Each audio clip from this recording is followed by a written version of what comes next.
Araceli, acho que já estamos no ar. Em breve a gente começa, agora 13h58. Já recebi a boa notícia que tem pessoas nos aguardando, isso é positivo, né?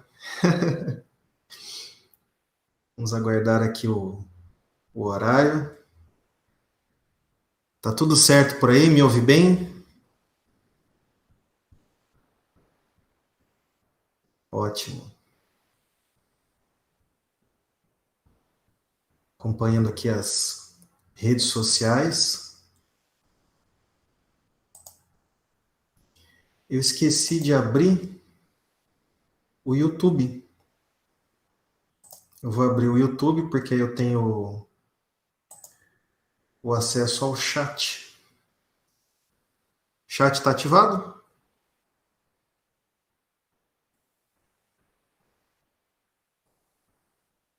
Sim, Araceli? Sim, muito bem. Para quem já está nos vendo, a Araceli não é uma amiga imaginária. É nossa jornalista, ela vai acompanhar a atividade, é que agora ela está com o microfone desligado. Nós também temos o Charles, não é amigo imaginário, é o nosso funcionário que vai nos ajudar na parte da informática. Vocês vão perceber que de vez em quando eu vou olhar para o lado, vou olhar para cima. Eu estou aqui na sala de reuniões da Matra 15 e estou usando duas telas. Uma tela tem basicamente um roteiro, numa segunda tela eu vou acompanhando redes sociais. Tanto a Araceli quanto o Charles vão me ajudar nesse sentido também. E à minha frente nós temos a TV da sala de reuniões, que é onde aparece para mim a imagem da Araceli. Então de vez em quando eu vou olhar para ela. Já tem chegando aqui algumas mensagens. Ceci, nossa querida amiga, Edson Silva Júnior, Cilei Berzotti de Souza. A Cilei é uma mulher lindíssima. É minha esposa. Uma satisfação tê-la aqui ao vivo. Também Claudenir Souza. Campina Grande, na Paraíba. Olha aí, Araceli. Satisfação Olha, receber as pessoas aí de outras regiões. Tatiane Augusto, nosso amigo também, diretor da Matra 15, Alexandre Aliprandino. Conforme forem entrando, vão colocando aqui o nome, de onde assistem. Se quiserem, podem encaminhar perguntas. A gente vai tentando trabalhar aqui exposição com resposta de perguntas. Bom, agora são 14h01. Acho que a gente pode já dar início à nossa atividade. Ok, Araceli? Vamos começando então. A Araceli já está orientada a caso receba perguntas por WhatsApp, ela vai me encaminhar, por isso eu vou ficar aqui com a tela aberta ao lado. O Charles também vai estar acompanhando, eu vou seguindo aqui o nosso chat do YouTube. Jussara Gonçalves, boa tarde, Jussara. Fernandópolis, muito bom. Pessoas nos assistindo de São Paulo, da Paraíba, Advocacia Bartolomei, sejam todos muito bem-vindos. O meu nome é Maurício Berzotti de Souza, eu atuo como juiz do trabalho aqui na 15ª região. Para você entender, a 15ª região, ela abrange todo o estado de São Paulo, exceto a capital, Grande São Paulo e a Baixada Santista. Essas são áreas do TRT 2, o TRT de São Paulo. Todo o restante do estado é o TRT 15, TRT de Campinas.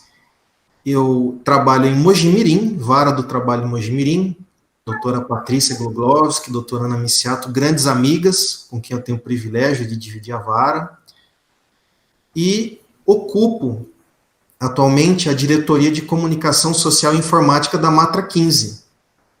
Também faço parte da diretoria da escola associativa, a SMAT 15. E estamos realizando essa atividade hoje, principalmente para podermos desenvolver o melhor contato com um segmento muito importante, que é o segmento da imprensa, os jornalistas. eu comentava com a Araceli um pouco antes de nós entrarmos, logo após a edição da primeira lei que tratou do tema do combate ao novo coronavírus, Covid-19, a Lei 13.979 de 2020, foi editado um decreto pelo presidente Jair Messias Bolsonaro, definindo as atividades essenciais, atividades que poderiam continuar em desenvolvimento durante o período de restrições. E, num primeiro momento, a atividade jornalística não foi relacionada como essencial. Mas a importância da atividade jornalística para a divulgação de informações, para que as pessoas possam desenvolver um senso crítico e, com isso, acompanhar as atividades do poder público, enfim. Logo em seguida foi editado um segundo decreto definindo, então, que a atividade jornalística é uma atividade essencial. E, por isso, os jornalistas, assim como nós da magistratura e as demais atividades essenciais, estão a todo vapor. Então, sejam muito bem-vindos, todos, especialmente os jornalistas. A Matra 15, ela tem o desejo de transmitir à sociedade em geral noções de direito do trabalho, do processo do trabalho e do poder judiciário, destacando a justiça do trabalho.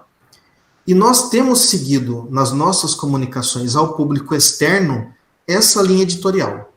Uma linha editorial de informações claras, todas essas informações sempre embasadas em dados técnicos, extraídas de fontes oficiais, para que as pessoas tenham acesso a um dado seguro, mas procurando usar uma linguagem clara, sem a nossa terminologia, sem o juridiquês.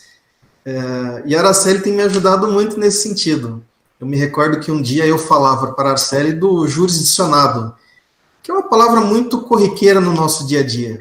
E ela me perguntou, mas o que é o jurisdicionado?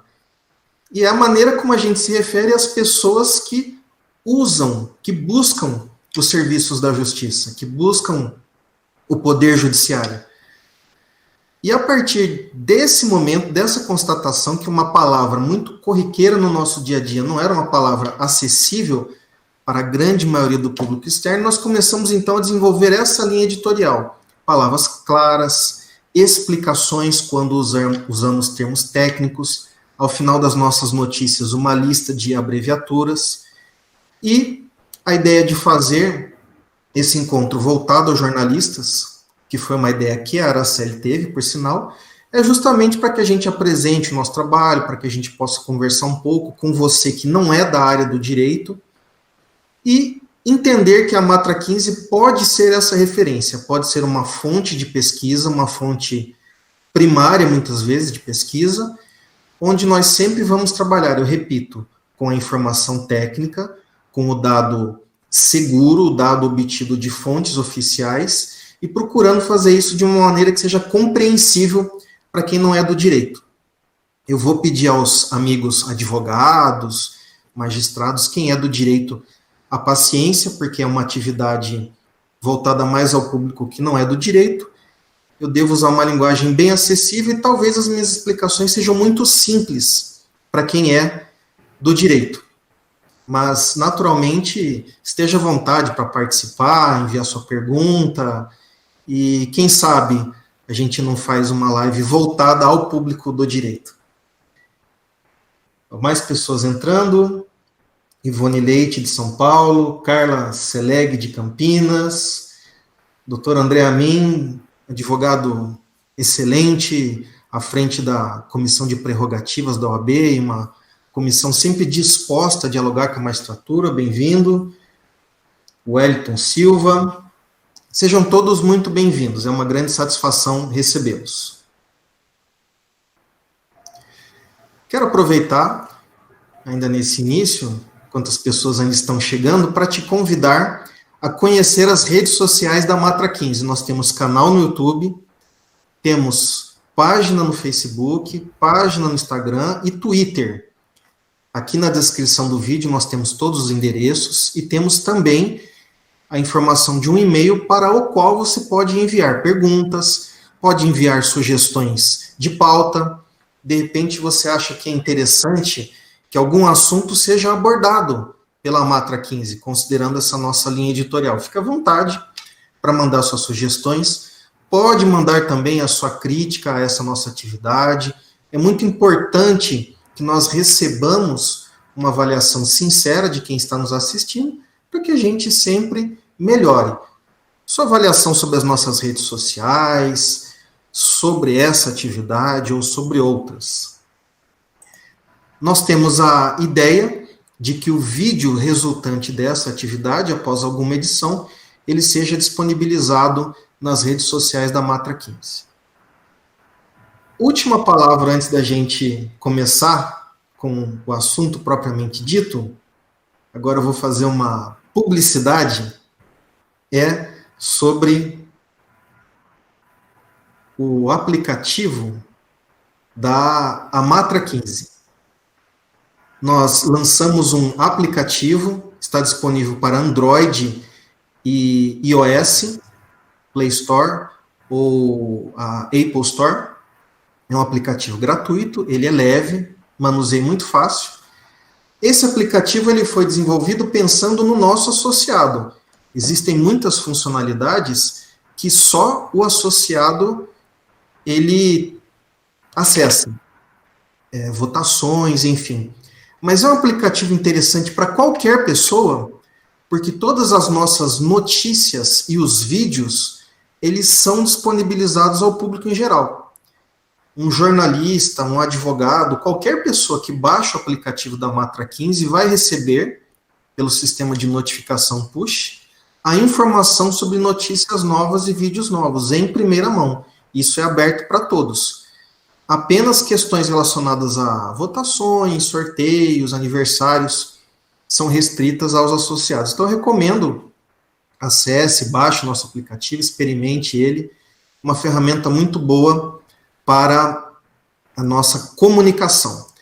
A gestão atual da Matra 15, ela considera muito importante a comunicação tanto com o seu público interno, seus associados, quanto para o público externo. Em relação ao público externo, é mais comum que nós tenhamos contato com a área jurídica, com advogados, com outros magistrados, membros do Ministério Público, mas eu insisto, a nossa ideia é que a informação possa chegar a todos. Muito bem. Começando então a falar sobre relações de trabalho e a pandemia do novo coronavírus, Covid-19, eu quero inicialmente falar um pouquinho sobre a Justiça do Trabalho. A Justiça do Trabalho, assim como os demais segmentos do Poder Judiciário, tem permanecido em atividade durante todo esse período. Em razão das restrições sanitárias, nós não temos realizado atendimento presencial. As audiências presenciais, o atendimento presencial junto às secretarias da vara, essas atividades elas estão suspensas. Mas os juízes e os servidores estão trabalhando. E me permitam dizer, estamos trabalhando bastante. Eu, inclusive, quero trazer aqui um dado recente, ele foi extraído do CNJ. No período de 16 de março a 5 de abril, repito, é o dado oficial do CNJ, foram movimentados pelo Poder Judiciário como um todo, por todos os segmentos da Justiça, 198,76 milhões de reais, apenas para o combate do Covid. De tudo que o Poder Judiciário tem feito, a Justiça Estadual continua em funcionamento, questões penais, questões que envolvem, por exemplo, violência doméstica, Justiça do Trabalho continua em funcionamento. Recentemente eu proferi uma decisão determinando uma reintegração de trabalhador. Então, todos os segmentos do Poder Judiciário estão atuando nas suas diversas áreas. E temos dirigido recursos ao combate do coronavírus, do Covid-19. E nesse período, de 16 de março a 5 de abril, foram 198,76 milhões de reais só para essa finalidade. O CNJ criou um ambiente, criou um código específico no processo judicial eletrônico e estabeleceu determinou, melhor dizendo, que todas as informações de processo sobre Covid fossem direcionadas ao órgão. Então, ele tem essa base de dados que é alimentada por juízes do Brasil inteiro. Vejam, dos 198,76 milhões de reais, a Justiça do Trabalho foi a que mais destinou recursos ao combate da pandemia. 111,7 milhões de reais. Considerando que são 3.599 magistrados na Justiça do Trabalho, é como se cada juiz do trabalho, por suas decisões, tivesse direcionado aproximadamente 31 mil reais para o combate à Covid-19. Então a gente percebe que a Justiça do Trabalho ela realiza uma atividade muito relevante em termos sociais. Esse recurso vai ser de suma importância para aquisição de equipamentos, de insumos, contratação de pessoal adicional, se necessário. Aqui na 15ª região, nós temos desenvolvido atividades remotamente e os órgãos responsáveis por mediação e conciliação, NUPEMEC e Sejusques, nós temos um núcleo, que é o NUPEMEC, e 15 Sejusques, que são os centros, têm realizado audiências virtuais por videoconferência e até sexta-feira passada havia movimentado 14,25 milhões de reais. Esse é o impacto da atuação da Justiça do Trabalho nesse momento de crise. Eu poderia mencionar diversas situações, diversos casos concretos em que a Justiça do Trabalho fez a diferença. Desde reintegração de trabalhadores que tiveram o contrato de trabalho suspenso de maneira irregular, passando por situações em que a Justiça determinou o fornecimento de EPI, equipamento de proteção individual, ou que pessoas integrantes de grupo de risco fossem encaminhadas para o home office, para o sistema de teletrabalho, e essa reversão de verbas. Esse dinheiro é fruto de multas, de condenações, geralmente a partir de ações do Ministério Público do Trabalho, que tem sido um grande parceiro da Justiça do Trabalho nesse movimento de convergir recursos financeiros, de convergir dinheiro para as entidades que combatem o coronavírus. E, caso você tenha interesse, envie um e-mail para nós. A Araceli, de uma maneira muito caprichada, ela elaborou o que a gente chama de press kit, que é um kit de imprensa, com todas as nossas notícias mais recentes. Nas redes sociais tem todas. Quem baixar o aplicativo também vai ter o acesso. Mas se você é jornalista e quer receber para ter uma ideia de como nós temos feito essa divulgação, encaminhe o e-mail, tem aí na descrição aqui do vídeo. A Araceli vai receber esses pedidos e vamos encaminhar, então, esse press kit. É um sumário das notícias de decisões que a gente divulgou recentemente e com a possibilidade de clicar na notícia que aparece no índice e o automático encaminhamento à página da notícia. Muito bem. Agora falando do direito do trabalho. Nós temos uma gama muito ampla de legislação referente a esse período do coronavírus, do novo coronavírus, Covid-19. Tudo começou no dia 2 de fevereiro desse ano, uma portaria do Ministério da Saúde. Ela não é uma portaria que trata propriamente de matéria trabalhista, é a portaria 188 de 2020, ela é de 2 de fevereiro de 2020, é a portaria do Ministério da Saúde onde é feita, onde se declara a emergência em saúde pública de importância nacional. O primeiro ato do poder público reconhecendo o problema, e daí para frente toda uma série de leis, de medidas provisórias, de decretos, portarias, resoluções, etc. Quem quiser ter uma visão mais ampla desse conjunto de regras relacionadas ao coronavírus, ao novo coronavírus, pode acessar o site do Planalto, e no site do Planalto existe um tópico específico só de legislação de Covid-19. Aqui a gente vai fazer alguns comentários sobre parte da legislação que trata de matéria trabalhista. Para nós termos uma ideia, a primeira lei que definiu medidas de enfrentamento do novo coronavírus foi a Lei 13.979. Lei 13.979, ela foi publicada no dia 7 de fevereiro. Essa lei, ela dispõe de assuntos gerais, ela prevê as primeiras medidas, isolamento, quarentena, em alguns casos internação compulsória, ela trata do assunto de uma maneira mais ampla, mas tem uma ou outra previsões sobre questões trabalhistas.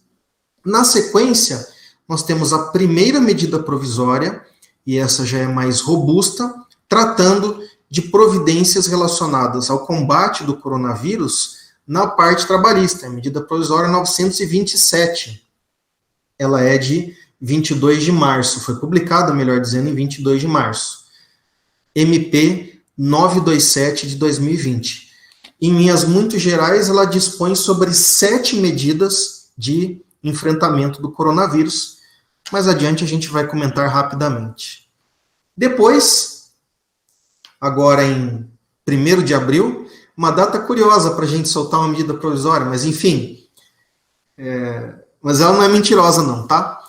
A medida provisória 936 de 2020, essa medida, ela cria um programa, é o Programa Emergencial de Manutenção do Emprego e da Renda, que foi carinhosamente apelidado de PEMER, com P, por favor, não confundir com o nosso ilustre ex-presidente. E no contexto do PEMER, nós temos 3 medidas específicas, que eu também vou abordar mais adiante. Após, tivemos a Lei 13.982, ela foi publicada em 2 de abril, é a lei que cria o auxílio emergencial, aquele valor de R$600 que é pago para algumas pessoas que não são empregados formais, e a lei explica que empregado formal é aquele que mantém o vínculo seletista, contrato de trabalho com a carteira assinada, ou que é servidor público. Tirando essas pessoas e observando alguns requisitos, os demais trabalhadores têm acesso a esse benefício de R$600 por 3 meses. E, um pouco mais adiante, a MP 946, publicada em 7 de abril. Essa medida provisória extinguiu o fundo PIS/PASEP.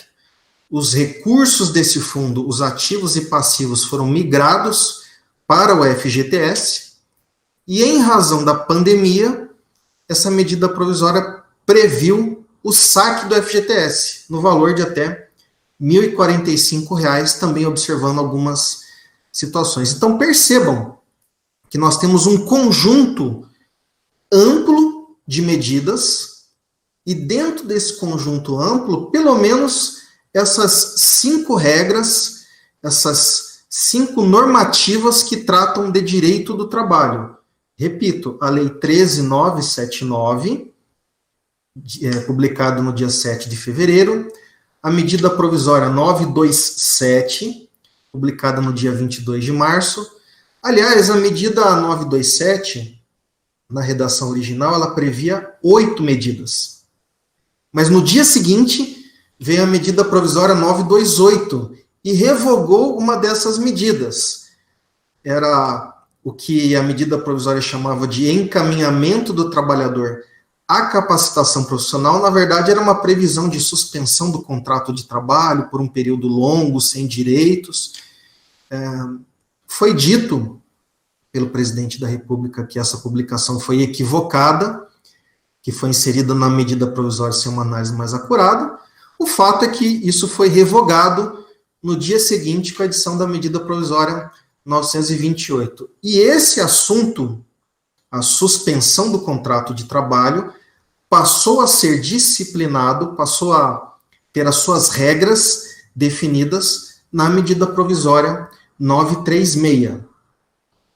Estamos vindo da Páscoa, e eu me recordo de um meme de internet, uma figurinha, onde a pessoa dizia que tinha medo de abrir um ovo de Páscoa e achar uma medida provisória dentro. É mais ou menos assim que nós da área trabalhista estamos. Muitas regras, uma atualização constante, mas faz parte. Se para nós é difícil, hein, Araceli? Imagine para os nossos amigos jornalistas, não é? Muito bem. Vou começar então. O nosso tempo é curto. O que é que eu vou conseguir fazer hoje? Eu vou fazer um apanhado geral da lei, da primeira lei, a lei 13.979, e um apanhado geral das duas primeiras medidas provisórias, a 927 e a 936. E a partir das perguntas que eu já recebi e daquelas que porventura venham, a gente vai comentar mais algum assunto ou outro. Inclusive já estou vendo aqui chegando pergunta pelo chat do YouTube, o Robson Ferreira. Robson, se a gente tiver tempo hábil, vou tentar responder a sua pergunta, tá certo? Perguntas que vierem muito difíceis, eu passo para a Araceli responde para a gente. Muito bem. A lei 13.979, como eu disse, foi a primeira lei a tratar do enfrentamento da pandemia, do novo coronavírus, Covid-19. E ela estabeleceu aquelas primeiras medidas que depois foram regulamentadas pelo Ministério da Saúde por portarias, isolamento, quarentena, restrição de circulação, em alguns casos, internação compulsória, enfim. O que é que essa lei disse sobre direitos trabalhistas? O artigo 3º da lei, no parágrafo 3º, estabeleceu que ausências ao trabalho em razão dessas medidas, das medidas de combate à pandemia, são consideradas faltas justificadas. A pessoa deixou de ir trabalhar porque apresentou sintomas, porque precisou entrar em um estado de isolamento. Isso é falta justificada. O único cuidado que se recomenda que esse tipo de pessoa tenha é que documente isso. Aliás, me permitam, não é o assunto da live de hoje, mas eu acho importante aproveitar essa grande oportunidade, conversar com jornalistas, com a população em geral, para dizer que em direito e em processo é muito importante a prova. Já me deparei com diversas situações em que a pessoa parecia dizer a verdade, ela parecia estar trazendo ao Poder Judiciário um pedido honesto, um pedido sincero, mas apesar disso, ela perdeu, porque não produziu a prova. O juiz precisa ser técnico, precisa julgar o caso conforme a legislação e conforme as provas existentes no processo. Por isso, é muito importante que, nas relações de trabalho em geral, as pessoas procurem documentar tudo da melhor forma possível, da maneira mais completa possível. O ideal é que a relação de trabalho se desenvolva tranquilamente e sem conflitos, mas caso surja um conflito e esse conflito seja levado à justiça, vejam, o juiz não estava lá. A gente não sabe o que aconteceu. E como é que a gente vai formular um pensamento a respeito? A partir das provas. Então, tudo em direito, ele deve considerar esse aspecto prático, o da produção da prova. A lei também diz que essas medidas de combate ao coronavírus, ao novo coronavírus, elas não podem impedir a movimentação de trabalhadores nas atividades essenciais, e isso gera algumas dificuldades. Vamos pensar, por exemplo, em uma situação de atividade essencial, onde haja uma potencial exposição ao risco, e esses trabalhadores, por exemplo, não dispõem dos equipamentos de proteção apropriados. Máscara, luva, etc. Existem casos decididos pela Justiça do Trabalho, onde se tem determinado que as pessoas integrantes do grupo de risco, pela idade, por ser portador de doença crônica, gestantes, sejam encaminhados a home office. E em relação aos demais, que o empregador adote as providências necessárias à preservação da saúde dessas pessoas. O fato da atividade ser essencial significa que ela pode continuar em desenvolvimento, mas não significa que essa atividade possa ser desenvolvida sem que sejam adotadas as cautelas necessárias à preservação da vida e da saúde dos trabalhadores e das pessoas que vão usar esse serviço em geral. Porque o trabalhador exposto, o trabalhador da linha de frente, que se contamina, ele contamina o cliente, ele contamina as pessoas com quem ele trabalha e as pessoas que ele vai atender. Finalmente, essa lei determinou algo interessante.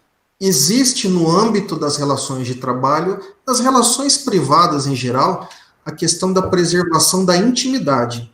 Mas a lei estabelece que informações que sejam necessárias ao combate da pandemia, por exemplo, pessoas que viajaram em determinadas épocas para locais com maior incidência, pessoas com sintomas, que esse tipo de informação seja fornecido ao poder público, à autoridade sanitária, quando for solicitado. Então, esse é um panorama da lei. Marilene Dias, de Cuiabá. Acredito que seja minha cunhada, se for um beijo. Aliás, eu enchi de familiares, né? Porque é o jeito da gente conseguir aí pelo menos umas 10 pessoas assistindo. Então, toda a minha família aí assistindo, para a gente ter alguma audiência. Bom, eu vou pedir para a Araceli, nós recebemos algumas perguntas de jornalistas, e uma delas é da Tati Augusto. A Tati Augusto é do veículo Imprensa Preta. Inclusive, eu sugiro, eu não conhecia esse site, é um site, pelo que eu entendi, cujo corpo de jornalistas é composto por negros, e que faz abordagens muito interessantes sobre a comunidade negra, traz informações culturais, informações históricas, informações sociológicas. Eu recomendo que acessem e conheçam. É a Imprensa Preta, o nome do site. Araceli, a pergunta 1 da Tati, por favor. A Tati Augusto pergunta: o que fazer se o trabalhador que está em um grupo de risco está na escala de trabalho? Ela cita um exemplo da Maria, que é enfermeira e faz parte do grupo de risco, mas que ela está escalada para trabalhar na linha de frente contra o coronavírus. Como ela deve proceder? Tati, muito obrigado. É uma pergunta bastante interessante e prática. Isso faz parte do nosso dia a dia. O que um trabalhador que está em grupo de risco e está escalado para trabalhar deve fazer? Primeiro, dentre as medidas da medida provisória 927, nós temos o teletrabalho ou home office. É o trabalho fora das dependências do empregador. Totalmente fora ou predominantemente fora. Quem faz home office pode realizar uma atividade ou outra na sede do empregador, mas é uma atividade realizada preponderantemente fora. E o caso específico do teletrabalho é aquele em que esse trabalho é executado fora com o uso das ferramentas de informática e de telemática. Eu estou acessando o sistema, eu estou usando telefone, enfim. Então, a primeira medida da pessoa que integra o grupo de risco é negociar com o seu empregador esse tipo de situação, a realização do trabalho remoto, do trabalho em home office. Existem atividades em relação às quais não é possível o trabalho remoto ou em home office. Daí eu sugiro a adoção de alguma das outras medidas da medida provisória 927, que eu já vou comentar, é só para a gente antecipar. adiantamento de férias, férias coletivas, antecipação de feriados, uso de banco de horas, são situações em que a pessoa sai do contexto do risco maior e isso se justifica por ser pessoa integrante de grupo de risco. Mas vamos imaginar que, aqui no exemplo, a Maria, vamos imaginar não, aqui é dado o exemplo, a Maria é uma enfermeira, ou seja, a Maria atua numa atividade essencial, numa atividade que, em princípio, exige o seu comparecimento, e com esse agravante, nesse momento de pandemia, e em que nós ainda temos verificado um aumento da quantidade de casos novos e, infelizmente, também de falecimentos, a necessidade da presença da Maria enfermeira. Então, primeira coisa, no caso da Maria que trabalha em um estabelecimento de saúde, ou qualquer outra pessoa de atividade essencial, de linha de frente, exposta a risco, o empregador tem que fornecer os equipamentos de proteção individual. Disso não dá para abrir mão. A medida provisória, a 927, ela trata da questão de Covid ser ou não ser uma doença do trabalho, já vou falar sobre isso, ou doença ocupacional, como a gente refere no direito, mas é numa abordagem muito específica. A medida provisória 936 explica que essa abordagem da 927 não isenta o empregador de adotar as providências relacionadas à saúde e segurança do trabalho. E essas providências são previstas, inclusive, na Constituição. Então, a primeira coisa, a Maria tem que trabalhar. Não dá para fazer remoto, não dá para usar uma das outras medidas, tem que ser presencial e é uma atividade essencial. É exigida a presença dela. Primeira coisa, tem que receber todos os equipamentos de proteção e mais, o treinamento. A pessoa tem que ser orientada sobre questões como evitar o toque físico, distanciamento, etc. Dependendo das características físicas do local onde ela trabalha, até fazer adaptações. Você coloca, por exemplo, uma linha demarcatória para distanciar o trabalhador da pessoa que ele vai atender, enfim. E eu até sugiro que dentro das possibilidades se estude uma escala de trabalho onde pessoas como a Maria possam intercalar período de atividade com um período maior de folga, o que não elimina o risco, mas reduz. Então, quando, por força das circunstâncias, o trabalhador realmente ele tem que se ver submetido ao risco, nós temos enfermeiro, nós temos todas as pessoas que trabalham com segurança pública, todo o pessoal da logística, dos alimentos, supermercados, enfim, essas pessoas, os próprios jornalistas que estão na rua, estão fazendo suas reportagens em campo quando necessário. Então, essas pessoas que são de atividade essencial, que não podem trabalhar remotamente, primeiro, receber os equipamentos de proteção, e o treinamento para que você diminua o risco de contágio. Segundo, na medida do possível, que se realize uma escala de trabalho, intercalando o período de atuação com um período maior de descanso do que o usual, para que a exposição diminua e com isso a gente também reduza o risco. Ok, Tati? Ficou claro? Pode mandar comentário aqui, a gente vai conversando. Olha, entrando aqui no chat, a Genor, eu acho que é Ok, de São Leopoldo, no Rio Grande do Sul. Bem-vindo. Eu sou filho de gaúcho. Eu gosto muito de receber gaúchos aqui. Bem-vindo, a Genor. Agora a gente começa a falar um pouquinho sobre a medida provisória 927. Já estamos aí na primeira meia hora da nossa live. E a medida provisória 927, como eu disse, é a medida provisória que primeiro trata do enfrentamento do novo coronavírus Covid-19 em matéria especificamente trabalhista. Essa medida provisória só trata de temas trabalhistas. E essa medida provisória, ela previu 7 medidas de enfrentamento do coronavírus. Na redação original, ela previu 8, mas, como eu disse, uma delas foi retirada.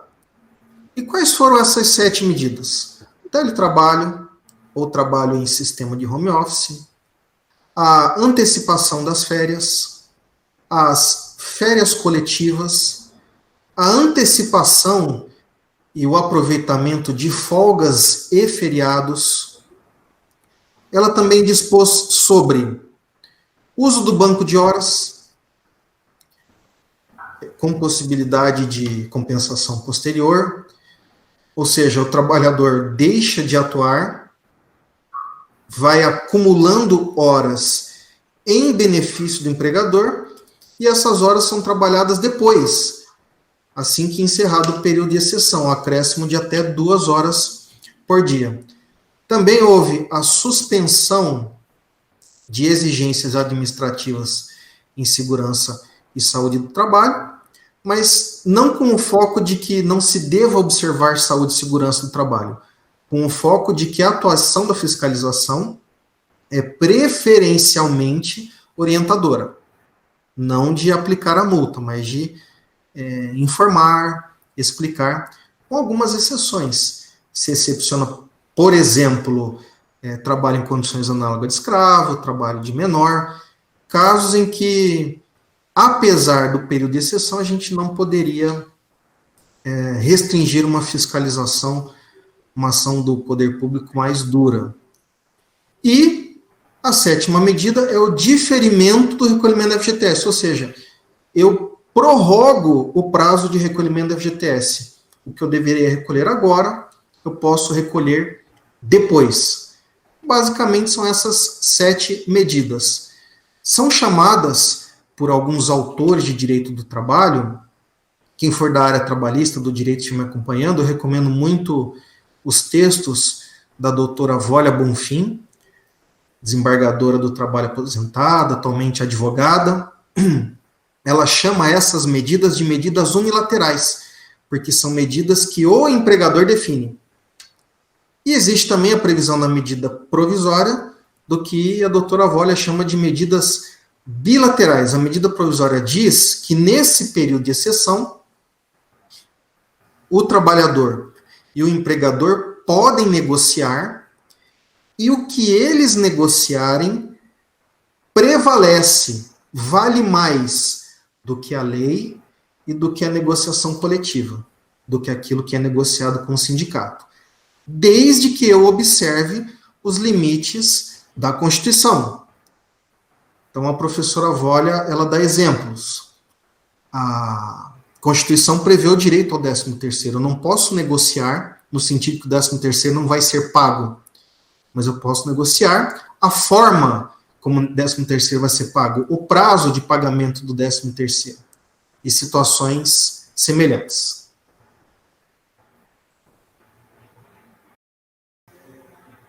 Araceli, nesse contexto, nós temos perguntas. Temos aqui a pergunta da Andréia Marques, da TV Câmara de Campinas.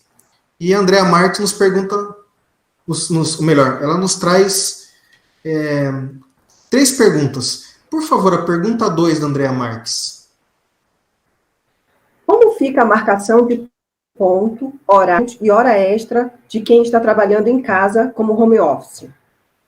Andréia, aqui entre nós. Essa pergunta é de advogado, hein?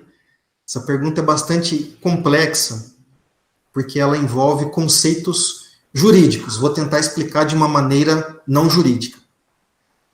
Quem realiza teletrabalho ou home office, ou seja, aquelas pessoas que atuam fora da sede do empregador, na maior parte do tempo, ou em todo o seu tempo de trabalho, e realizando essa atividade com uso de ferramentas da informática e da telemática, são pessoas mencionadas no artigo 62 da CLT. O que significa isso? O artigo 62 da CLT, ele prevê casos de trabalhadores que são excluídos das regras relativas à duração do trabalho, jornada, intervalos e situações semelhantes. Quem realiza teletrabalho, home office, etc., é mencionado no artigo 62, no inciso 3, ou seja, são pessoas excluídas dessas regras. Regras de jornada, regras de hora extra, regras de marcação de ponto, etc. Aí surge um grande problema jurídico e prático.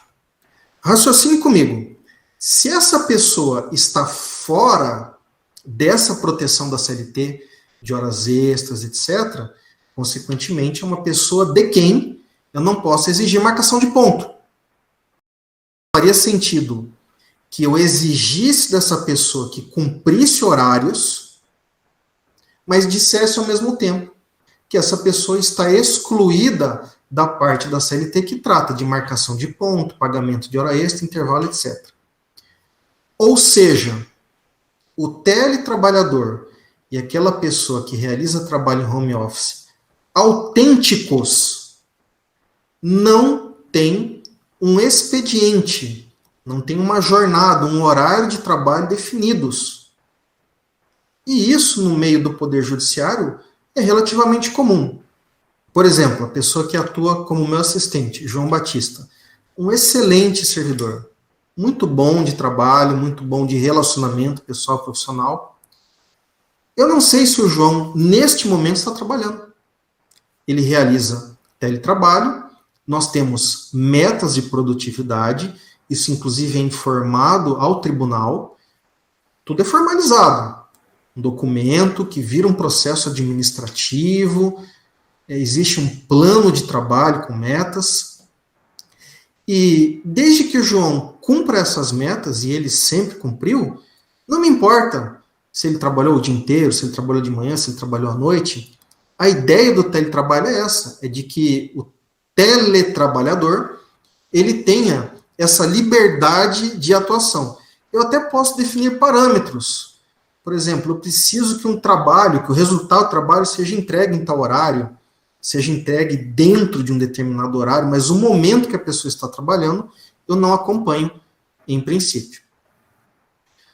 Mas nada impede que seja adotado um tratamento diferente.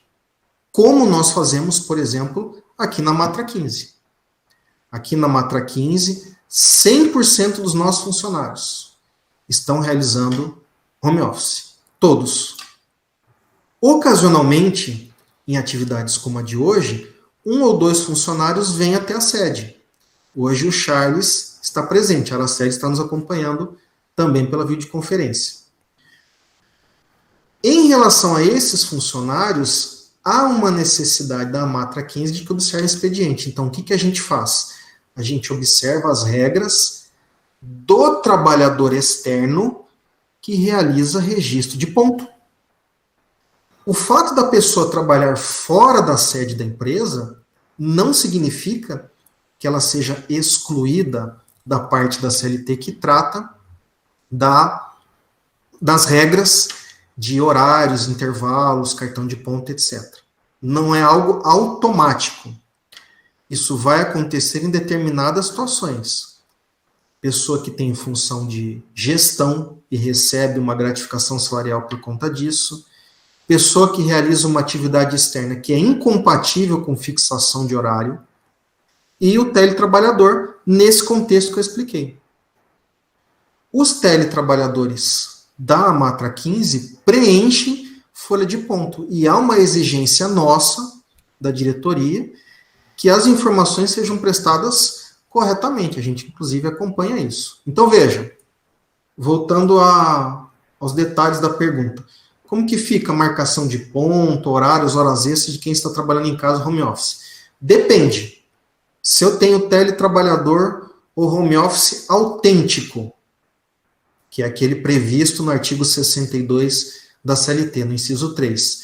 Eu não faço o acompanhamento do horário dele, eu, empregador, acompanho apenas o resultado do trabalho, apenas a produtividade dele.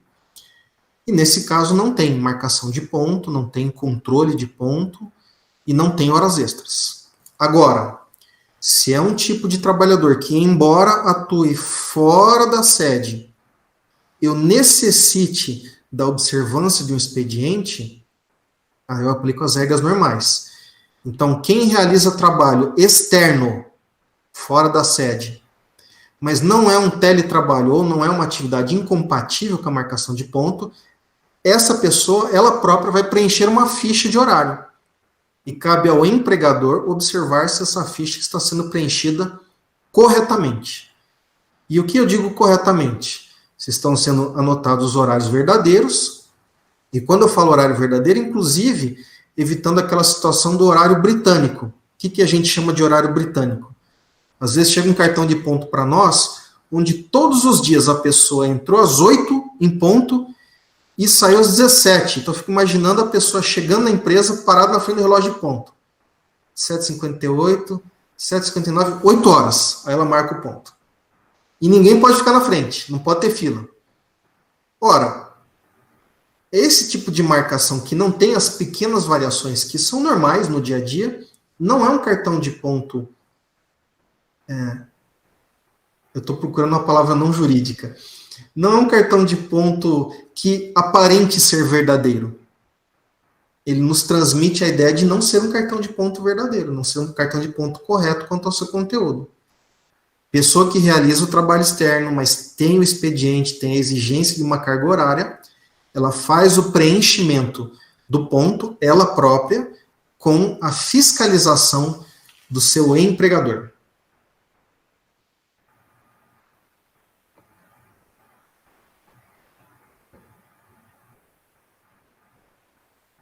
Araceli, vamos aproveitar também da Andréa Marques, por favor, a pergunta número 3 dela.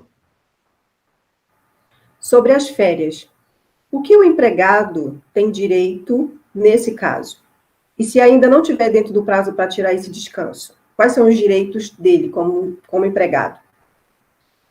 Muito bem. Como eu disse, na medida provisória 927, dentre as 7 medidas, nós temos a antecipação das férias individuais ou a concessão das férias coletivas. O que a medida provisória faz? Ela flexibiliza as regras para fazer com que seja mais fácil ao empregador adotar qualquer desses expedientes. Então, primeiro, no caso de antecipação de férias individuais, basta que o empregador avise com antecedência de 48 horas. A antecedência normal da comunicação das férias é de 30 dias, mas nesse caso, por se tratar de um período excepcional. Aliás, só um parênteses, algo que eu esqueci de mencionar. Que período é esse? Nós estamos falando de quando até quando? Foi editado um decreto legislativo, o decreto legislativo número 6 de 2020, e esse decreto legislativo, no primeiro momento, ele tinha finalidade apenas de tratar de regras de orçamento público. E esse decreto estabeleceu como período de calamidade até o dia 31 de dezembro, inclusive atendendo ao pedido do presidente da República. Eu repito, isso para fins de orçamento público. No entanto, a medida provisória 927 e a 936, elas adotam esse critério também para os fins trabalhistas.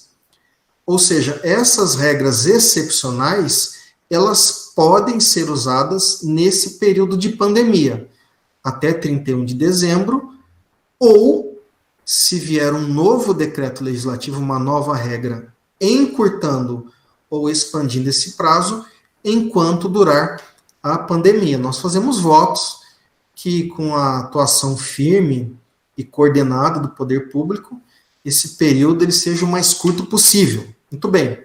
Então, esse empregador, que antes deveria comunicar as férias com 30 dias de antecedência, ele pode comunicar com 48 horas. E ele pode antecipar mesmo o período de férias não completo. Me parece que é o objeto da pergunta, né? Se ainda não estiver dentro do prazo. Então, eu vou entender a pergunta, se ainda não estiver dentro do prazo, como ainda não completei. A medida provisória diz que o empregador pode antecipar, mesmo no período incompleto. E aí vem a dúvida. Fala, bom, mas o que eu faço daqui para frente? A pessoa trabalhou 6 meses e eu antecipei um período de férias. E agora? Como é que eu lido com isso de hora em diante? Uma solução possível é fazer uma analogia, uma comparação. Eu vejo algo que é parecido e aplico com as férias coletivas. No caso das férias coletivas, a regra da CLT já era no sentido de que, quando eu faço antecipação de período incompleto, o período de aquisição do direito às férias, ele começa a contar de novo.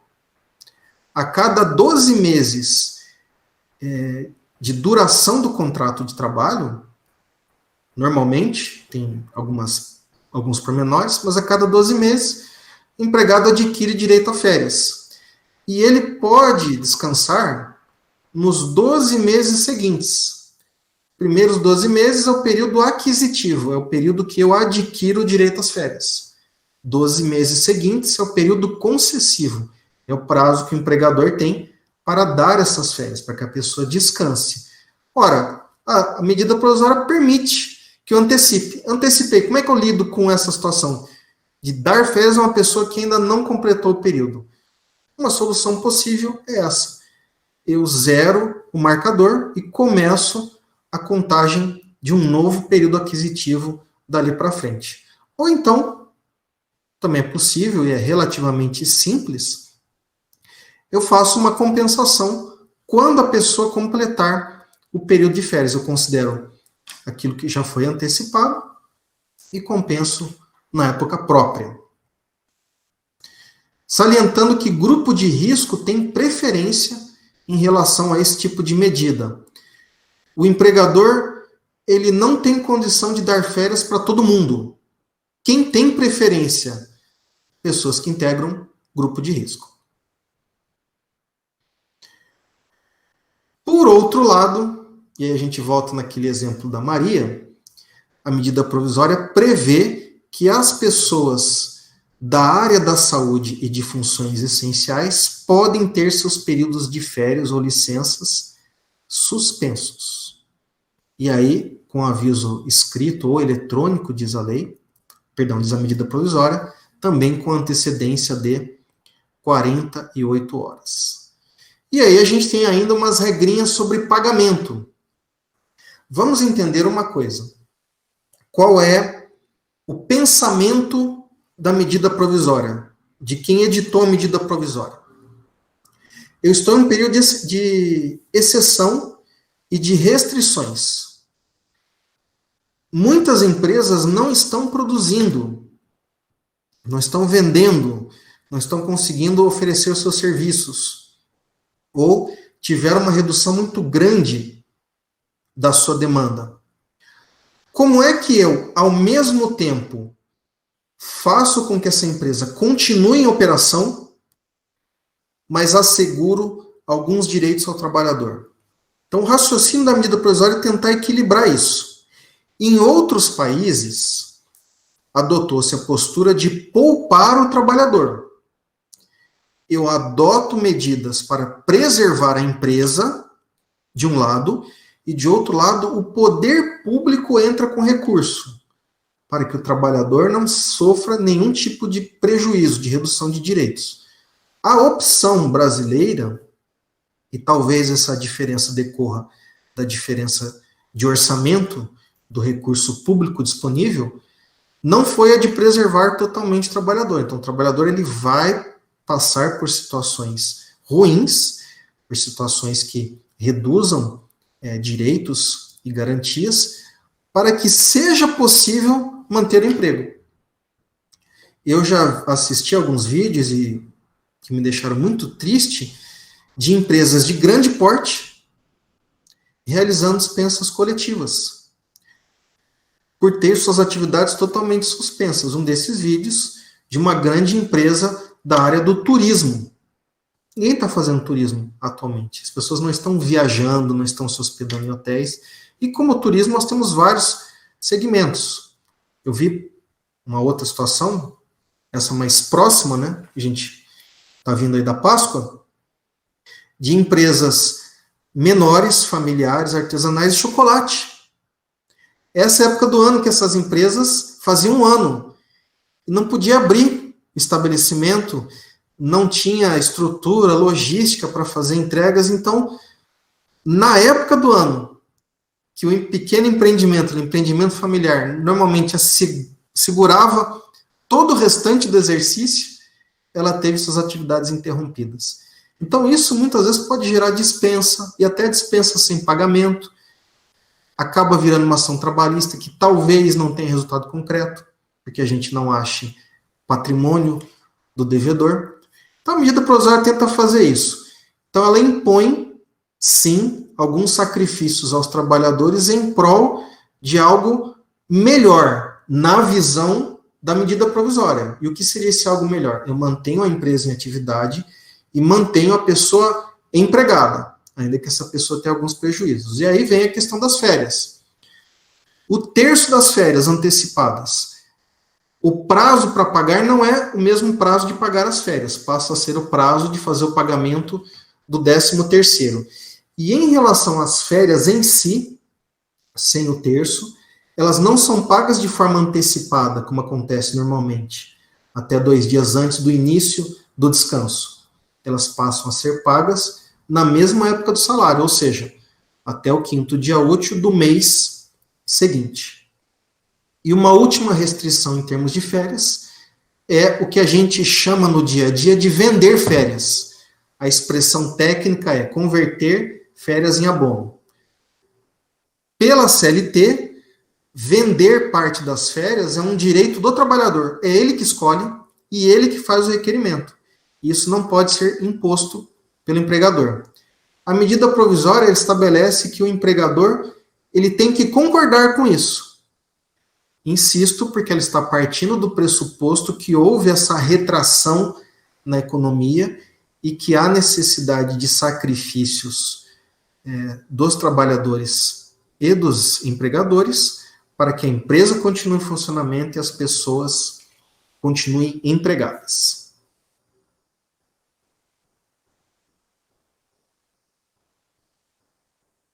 Bom, a medida provisória 927, além dessas 7 medidas, ela tem algumas outras disposições. Então, falando muito rapidamente, pessoal da saúde, da área da saúde, passa a atuar em escala 12/36, por acordo individual. A escala 12/36 é uma escala válida, ela é prevista na nossa legislação, mas ela exige negociação coletiva. Para o pessoal da saúde, eu posso fazer isso por negociação individual. E tem um dado curioso, e isso me parece algo bem dirigido ao hospital. A medida provisória prevê que para o pessoal da saúde é possível a prorrogação entre a 13ª e a 24ª hora de descanso. Ou seja, na 12/36 eu trabalho 12 horas e folgo as 36 seguintes. E aí volto, trabalho mais 12 horas e assim de forma sucessiva. A lei como que prevê uma dobra de turno. Eu trabalhei as primeiras 12 horas e eu posso fazer uma prorrogação nas 12 horas seguintes. Isso, inclusive, acontece já na realidade dos profissionais da saúde, médicos, enfermeiros, assistentes, etc. Agora está previsto na medida provisória. E a compensação dessas horas pode ser realizada em até 18 meses após a pandemia. É claro que se a pessoa sai da empresa antes disso, ela tem direito de receber as horas extras. O que a medida provisória está prevendo é a possibilidade de compensar essas horas extras em até 18 meses depois do encerramento da pandemia, que hoje tem como marco final 31 de dezembro.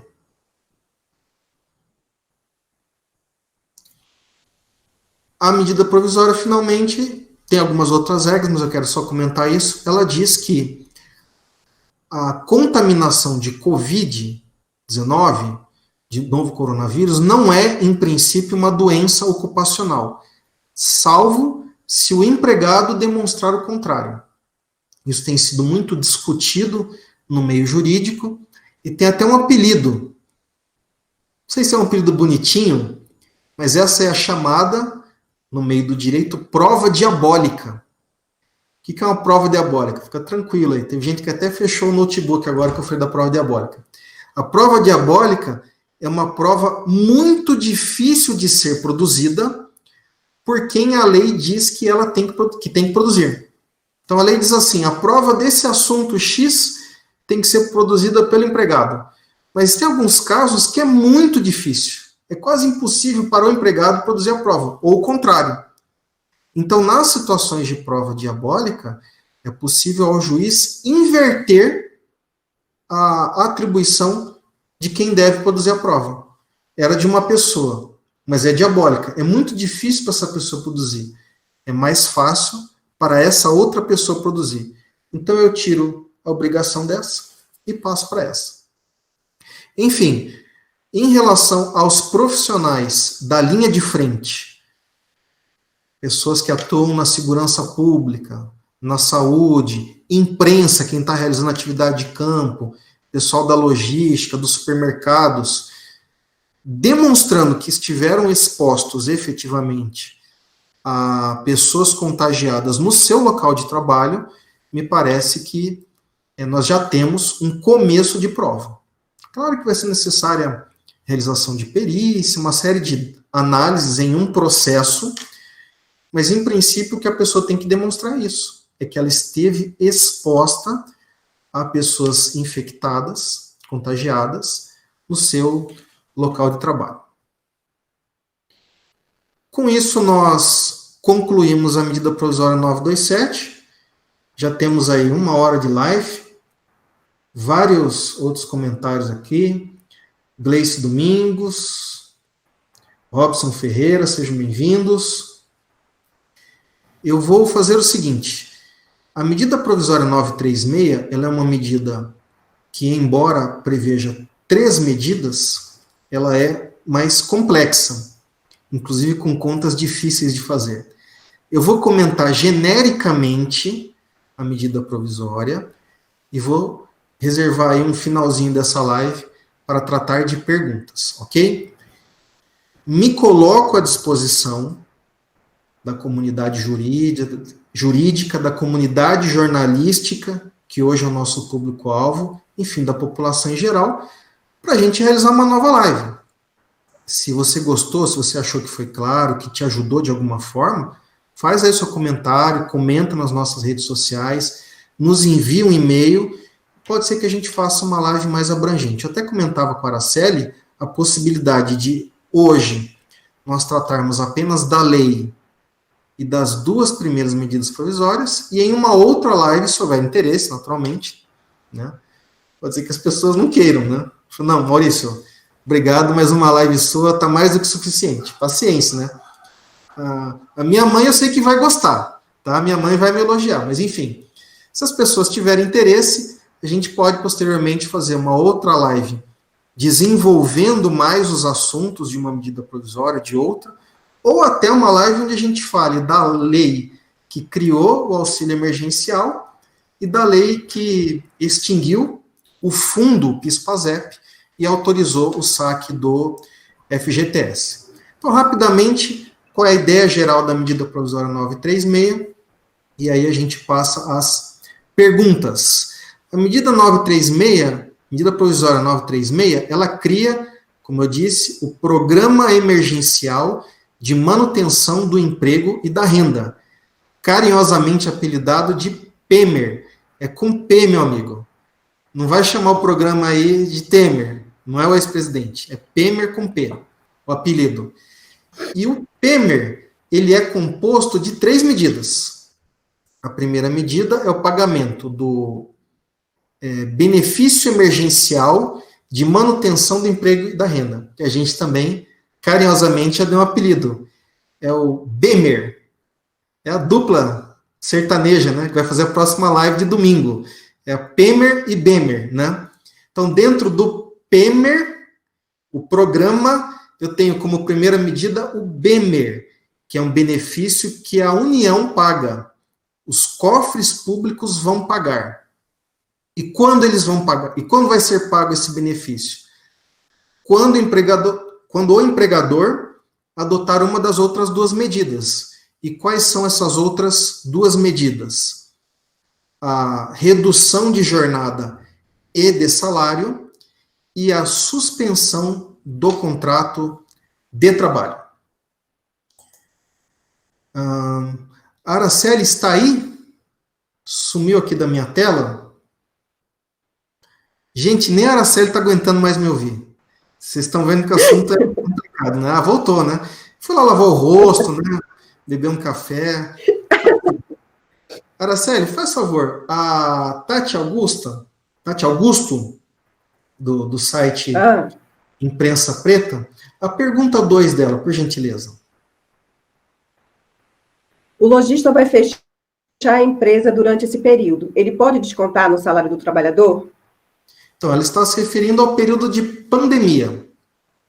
Eu não tenho como continuar minhas atividades. É um tipo de produto, eu sou um lojista, é um tipo de produto onde eu preciso do atendimento presencial do cliente. Eu não tenho logística, eu não tenho expertise, eu não tenho estrutura para atuar em e-commerce. Eu não tenho nem tempo para estruturar isso, porque todo mundo foi pego de surpresa. Então, eu tenho a minha loja, vou fechar a loja. Infelizmente, uma situação bastante comum nos nossos dias. E tem gente que fecha e, lamentavelmente, não abre mais. E eu fico muito triste quando, atuando como juiz do trabalho, me deparo com empresas que fecharam. Porque a empresa que fecha é uma empresa que deixa de circular riqueza e deixa de gerar emprego. Então, para mim, é preferível que a empresa continue. Mas nós temos aqui na pergunta da Tati Augusto, o lojista que fechou. E aí, esse lojista pode descontar o salário? Veja, Tati, descontar o salário não. O que esse lojista pode fazer? Ele pode realizar, adotar alguma dessas medidas, da medida provisória 927 que eu mencionei, ou então ele pode adotar essas medidas do programa, do PEMER. Dentro desse programa nós temos a redução da jornada e do salário, mas isso não atende a esse lojista. Então o que é possível fazer em princípio? Suspender o contrato de trabalho. Quando nós falamos, deixa só eu me localizar aqui. Quando nós falamos na suspensão do contrato de trabalho, o que isso significa? Isso significa que o contrato de trabalho, como que fica congelado? Deixam de valer as obrigações do trabalhador e deixam de valer as obrigações do empregador. O trabalhador, ele para de atuar e o empregador para de pagar o salário. Como o empregador para de pagar o salário, todos aqueles encargos relacionados ao pagamento de salário também deixam de existir.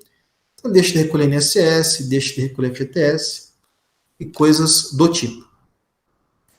Tomar cuidado no caso do optante do Simples. Nessa situação em particular, é importante consultar um contador. Porque no caso do Simples, a pessoa faz um recolhimento, um pagamento, que corresponde a todos os tributos federais. Então, esse pagamento da chamada cota única do Simples abrange o INSS da folha de salários, mas abrange outras coisas. Me parece, no primeiro momento, que a pessoa não está desobrigada de pagar isso na suspensão do contrato, porque na suspensão do contrato eu só deixo de pagar o encargo relacionado à folha de salário, ok? Então, se esse é o seu caso, consulte o contador sobre como fica a situação do Simples. Em princípio, me parece que a obrigação tributária, ela persiste. Muito bem. No caso da suspensão do contrato de trabalho, isso pode ser pactuado por até 60 dias ou em 2 períodos de 30 dias cada. Nesse período de suspensão, como eu disse, a pessoa não vai trabalhar e não vai receber salário e não vão incidir os encargos relativos ao salário. Porém, os benefícios que esse empregador concedia, eles ficam mantidos, ok? E, além disso, entra em ação o outro integrante da dupla. Nós temos o PEMER e o BEMER. Então, agora entra o BEMER, o benefício. No caso da suspensão do contrato de trabalho, a União, o governo, vai pagar a esse trabalhador esse benefício, o BEMER. Aí começa uma série de complicações. Eu vou falar de uma forma bem rápida. E aí, Araceli, eu vou dar um spoiler ou não? Acho que eu vou dar um spoiler aqui, hein? Nós estamos desenvolvendo, junto a prestadores de serviços aqui da Matra 15, uma planilha. A ideia é que nós tenhamos uma planilha que faça essas contas para os interessados. A ideia foi desenvolver essa planilha e disponibilizar ao nosso associado. Afinal de contas, o juiz do trabalho e o desembargador do trabalho vão lidar com isso no seu dia a dia. Mas não vejo problema de nós disponibilizarmos também à população em geral. Então, ficando pronta essa planilha, ela vai ser oferecida de alguma forma ao nosso público interno e ao público externo. Se eu fosse você, eu baixava o app da Matra 15. Você vai receber isso em primeira mão, você não vai perder. E eu já me inscreveria lá no canal do YouTube, Facebook, Instagram e Twitter. Bom, o pagamento do BEMER, até eu estou me confundindo aqui. O pagamento do BEMER, ele é realizado de forma integral no caso da suspensão do contrato de trabalho. Só que o BEMER, o benefício, ele não é calculado sobre o valor do salário da pessoa. Ele é calculado sobre o valor que a pessoa receberia do seguro-desemprego. E para isso nós temos uma tabelinha. O seguro-desemprego, ele não corresponde ao salário da pessoa. Existe uma tabela, e essa tabela tem critério de cálculo conforme a faixa de renda. Eu vou ler rapidamente, isso você acha na internet, depois eu vou ver uma forma de nós também disponibilizarmos essa tabela como um material complementar. Mas quem tem salário até R$ 1.599,61, o valor da parcela do seguro-desemprego corresponde a 80% do salário.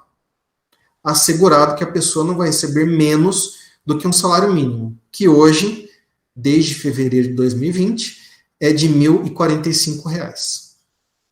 Então, quem tem o salário até R$ 1.599,61 recebe 80% do valor do salário, assegurado o recebimento de pelo menos o salário mínimo. É sobre essa base de cálculo que eu faço a apuração do BEMER.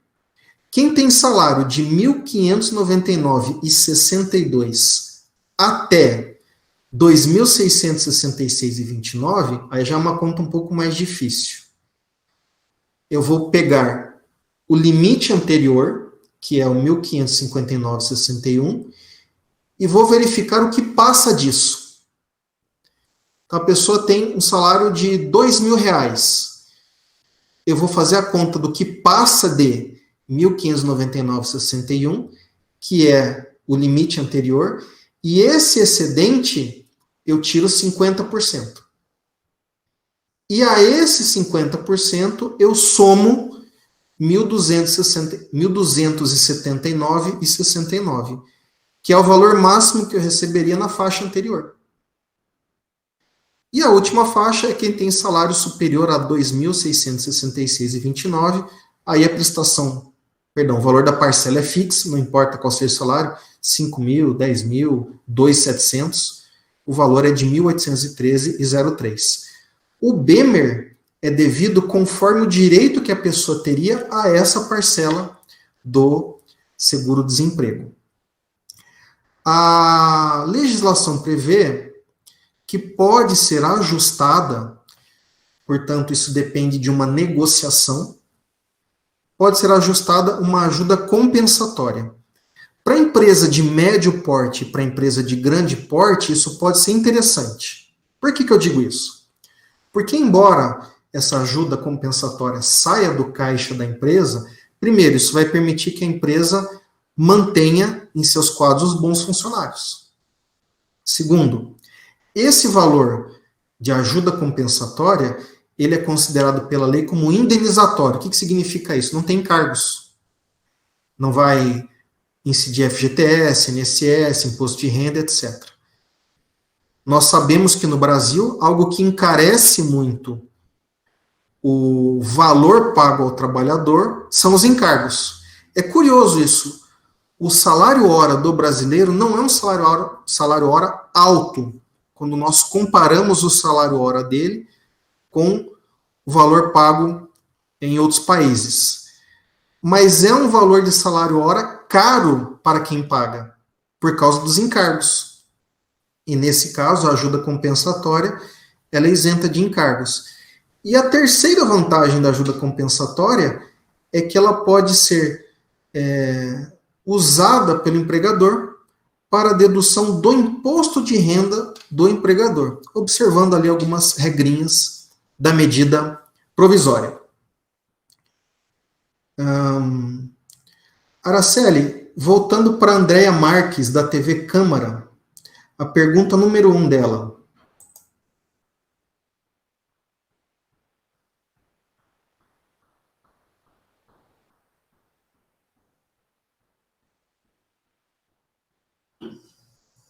Araceli, acho que está com um mute no seu microfone, eu não ouvi. Se você puder repetir, por favor. Estava mesmo, desculpa. As empresas estão autorizadas a reduzir jornada e salário dos colaboradores nessa época de pandemia.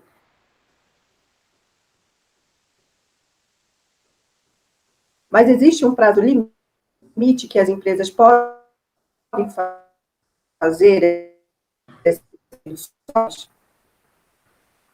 Perfeito.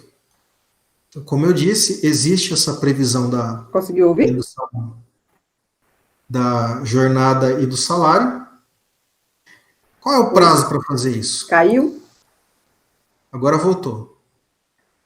Gente, ao vivo é assim mesmo, tá? Agora vocês imaginam quando isso acontece na audiência, quando tem problema com o PJE. Faz parte. Para mim, tudo dentro da normalidade.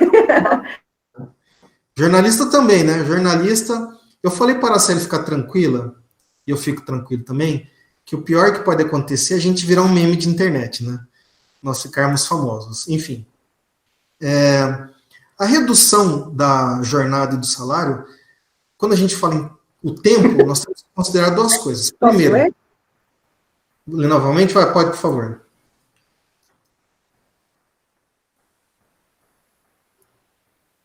As empresas estão autorizadas a reduzir jornada e salário dos colaboradores nessa época de pandemia. Mas existe um prazo limite que as empresas podem fazer essas reduções? Perfeito. Quando a gente fala de prazo limite, a gente tem que considerar duas situações. Primeiro, todo esse conjunto de medidas que eu estou falando, elas só podem ser usadas durante esses tempos de exceção. No momento, até 31 de dezembro. Amanhã ou depois vem um outro decreto legislativo ou uma outra norma, que é a nossa esperança, que encurta isso. Puxa para outubro, puxa para agosto ou menos. Eu só posso utilizar todas essas regras que eu estou mencionando aqui no período de pandemia. Hoje, de calamidade pública decorrente da pandemia. Hoje, até 31 de dezembro. Eu repito, isso para os fins de orçamento público e para fins trabalhistas. Dentro desse espaço que vai até 31 de dezembro, por quanto tempo eu posso fazer redução de jornada e salário? Eu disse que a suspensão do contrato é por 60 dias, redução de jornada e salário, no máximo 90 dias. Isso é encaminhado por escrito, por acordo, né? Tem que ser feito por acordo individual escrito, e é comunicado com antecedência de pelo menos 2 dias. A regra, infelizmente eu não vou poder entrar em alguns pormenores, mas a regra é da redução nos percentuais de 25%, 50% ou 75%. Eu posso encurtar? Eu fiz a programação de uma suspensão por 30 dias ou de uma redução de salário e jornada por 60 dias. Posso encurtar? Posso encurtar. Que é a expectativa, é a grande esperança de todos, que de alguma maneira a economia melhore ou eventualmente o governo preveja alguma outra situação de fortalecimento financeiro da indústria, do comércio, do serviço no Brasil. E aí eu encurto isso. A partir do momento que eu encurtei, que eu encerrei antecipadamente a suspensão ou a redução, no prazo de 2 dias eu volto à situação de normalidade. Eu volto ao salário e ao horário anteriores. E um detalhe importante, que eu esqueci de falar, mas eu preciso muito dizer isso. Você que me ouve, que é empresário, primeiro entenda que a Justiça do Trabalho não tem nenhum preconceito com o empresário. Existe uma narrativa nesse sentido, e é uma narrativa muito alimentada por pessoas que são contrárias à Justiça do Trabalho. Isso não é verdade. Eu já julguei causas a favor de trabalhador e já julguei causas a favor de empregador. Eu já apliquei multa em empresa e já apliquei multa em trabalhador. Para nós, o importante é cumprir a lei e acolher todas as pessoas que buscam o judiciário, sejam essas pessoas trabalhadores ou empregadores. É claro que o trabalhador, durante o período de contrato, ele tem uma situação de desvantagem, porque ele é subordinado, porque ele recebe ordens, porque os meios de produção não são dele, são do empregador. Mas isso não quer dizer que a Justiça do Trabalho tenha problema, tenha preconceito, tenha restrição ou queira prejudicar empregadores. Se alguém te disse isso, não é verdade. E agora preste atenção nesse comentário que eu vou fazer. Não use, eu rogo, esse período de exceção para praticar atos incorretos, com base nesse esforço que a legislação e o Poder Judiciário têm feito para que tudo mantenha o menor prejuízo possível. A própria medida provisória diz, por exemplo, no caso da suspensão do contrato de trabalho, que se a pessoa trabalhar, ainda que temporariamente, durante a suspensão fica descaracterizada. Então, esse empregador que fez a suspensão do contrato, consequentemente, fez com que o poder público iniciasse o pagamento do benefício, do BEMER, e apesar disso, ele pede para que a pessoa do contrato suspenso faça alguma atividade, está praticando uma fraude. Isso vai descaracterizar a suspensão. O trabalhador vai ter direito de receber todos os salários do benefício, do período de suspensão, ok? Então, respondendo objetivamente a Andréia, existe um prazo limite, sim. Os prazos limites são esses. As medidas em geral, eu só posso usar durante a pandemia, até 31 de dezembro. Neste momento, pode ser que isso mude. Pode ser que a gente durma e acorde com uma nova medida provisória, né? Hoje, o que dá mais frio na barriga e pesadelos a quem é do direito é as medidas provisórias. Você pode acordar com a medida provisória nova, né? Muito dinâmico esse período para a parte do direito. E em relação especificamente à redução da jornada e do salário, 90 dias, ok? Bom, a gente vem aqui para o YouTube. Eu peço desculpas se eu não conseguir responder alguém, e se for o caso, por gentileza, encaminhe novamente sua pergunta nas nossas redes sociais ou no e-mail que está na descrição do vídeo. Quem sabe a gente não faz uma publicação específica sobre a sua pergunta.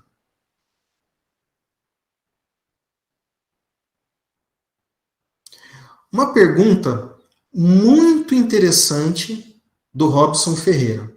O Robson Ferreira diz assim, tendo em vista a segurança jurídica e a prevenção de passivo trabalhista. Então, o Robson, provavelmente da área do direito, ele está dizendo assim, o que é passivo trabalhista? Passivo trabalhista é quando você realiza determinadas atividades ou condutas que potencializam uma ação trabalhista. Eu faço hoje, imaginando que estou fazendo correto, mas amanhã eu posso responder uma ação trabalhista por isso e ser condenado. Então, quando as pessoas falam em segurança jurídica e formação de passivo trabalhista, o receio delas é esse, é estar agindo, acreditando que age corretamente, mas, apesar da sua boa intenção, estar descumprindo alguma regra e ter que responder isso no futuro. É aconselhável à empresa a redução de jornada e salário por acordo individual? Deixa eu explicar para quem não é do direito a pergunta do Robson.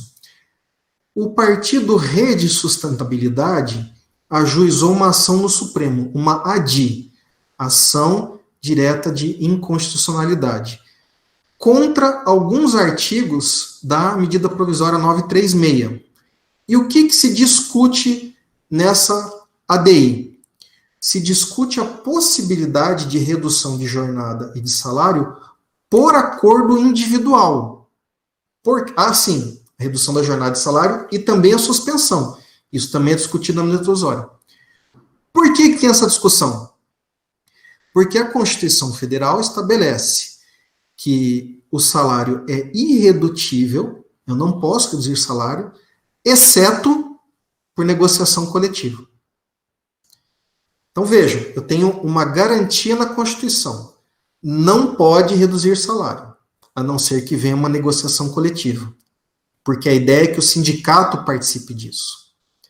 Vem a medida provisória e, acreditando que isso é possível em razão do período de excepcionalidade, para que eu mantenha a empresa em atividade, para que eu mantenha o trabalhador empregado, e permite a redução da jornada e do salário por acordo individual. Então, eu tenho uma medida provisória aqui que tem uma regra diferente da regra da Constituição. Foi ajuizada essa ação no Supremo. O relator da ação, o ministro Ricardo Lewandowski, ele concedeu a liminar. Então, ele determinou basicamente que esse acordo de redução da jornada e do salário seja comunicado ao sindicato para que o sindicato inicie uma negociação sobre esse assunto. Caso eu comunique o sindicato e ele se recuse a negociar, é possível buscar as demais entidades do nosso sistema sindical, a federação e a confederação, respectivamente.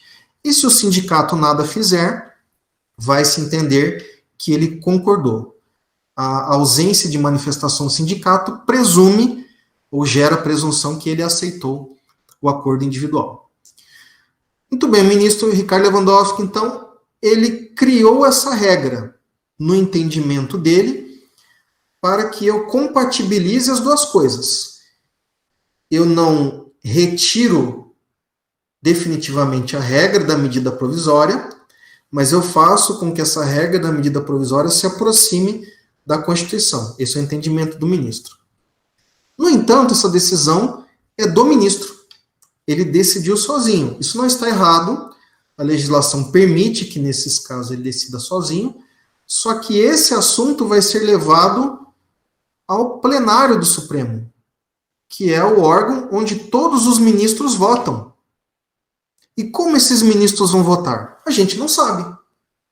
Pode ser que a maioria dos ministros entenda como o relator, como o ministro Ricardo Lewandowski, e essa regra seja mantida, ou pode ser que eles digam que não, que nesse período de exceção é possível que a medida provisória estabeleça esse regramento, justamente por ser uma época de exceção, com o objetivo de preservar a empresa, empregos, etc. E vejam, no mundo jurídico, quando a gente vai ler o que já se escreveu a respeito, quando vamos assistir lives, tirando umas lives de Amatra 15 da vida, mas quando a gente vai assistir uma live de um grande autor, né, de um grande professor, o que a gente percebe? Que tem muita gente boa de renome defendendo que a medida provisória pode criar essa regra em razão da excepcionalidade, e tem muita gente boa defendendo que não pode, por conta da Constituição. Então não dá para saber, hoje, o que o Supremo Tribunal Federal vai decidir. Qual é o meu conselho? Não sei se conselho é uma palavra muito forte. O que eu sugiro, vá? Aí respondendo ao nosso amigo aqui, o Robson Ferreira. Eu sugiro que as pessoas que queiram suspender contrato ou reduzir jornada e salário esperem até o dia 16, até quinta-feira. Por quê? Porque no dia 16, quinta-feira, está agendado o julgamento do Supremo, do colegiado, o julgamento que envolve todos os ministros. E a partir dali, a gente vai ter uma definição do Supremo sobre esse assunto. Claro que podem acontecer algumas situações. Por exemplo, algum ministro, ele pode achar necessário pegar o processo para fazer um estudo mais aprofundado. Isso é possível. Mas o Supremo, normalmente, nesses casos de urgência, em que a sociedade necessita de uma resposta rápida, ele tem se empenhado e proferido a decisão imediatamente. Então, Robson, o que eu sugiro? Por hora, espere o dia 16. Porque se o Supremo disser que pode fazer o acordo individual, ainda que pela maioria, aí a pessoa está garantida, ela está assegurada por uma decisão do maior órgão da estrutura do Poder Judiciário, é quem poderia dar a última palavra sobre esse assunto. Já se o Supremo disser, como já disse o ministro relator, que tem que ser por negociação com o sindicato, a melhor coisa a fazer é negociar com o sindicato. Então, quem puder, eu sugiro que aguarde até o dia 16. Eu faço votos, é claro que o Supremo vai decidir da maneira como o Supremo entender é mais apropriado, mas eu faço votos que o Supremo use um recurso previsto na legislação, que é o recurso de modulação dos efeitos da decisão. O que quer dizer isso? Raciocina comigo, se eu digo que uma lei é inconstitucional, vamos imaginar que saiu uma lei 3 meses atrás. Aí eu digo, essa lei é inconstitucional. Essa lei, ela não se tornou inconstitucional agora, 3 meses depois, porque eu disse. Ela sempre foi inconstitucional. Ela já nasceu inconstitucional. Quando eu digo que uma lei é inconstitucional, isso prejudica todo o período que essa lei existiu.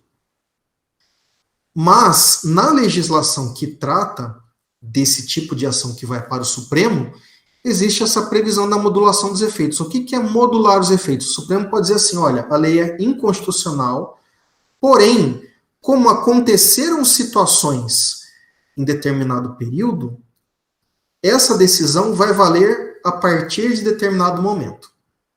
Essa, para mim, seria uma boa saída, porque evitaria a insegurança jurídica e o passivo trabalhista, como o Robson menciona, em relação a quem já fez. Assim que saiu a medida provisória 936, ela foi publicada em 4 de fevereiro, as pessoas já podem ter realizado contratos individuais de suspensão e de redução. E aí agora, em 16 de abril, 2 meses, talvez até já esteja encerrando um período de suspensão, vem o Supremo e diz, olha, você não podia ter feito por acordo individual.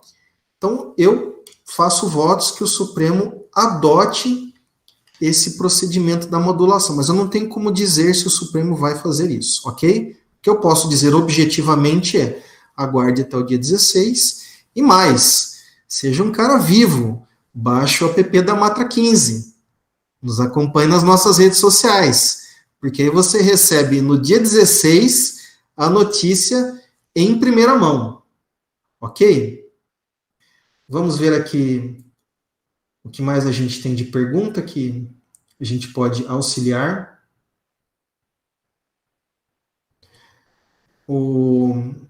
Tem um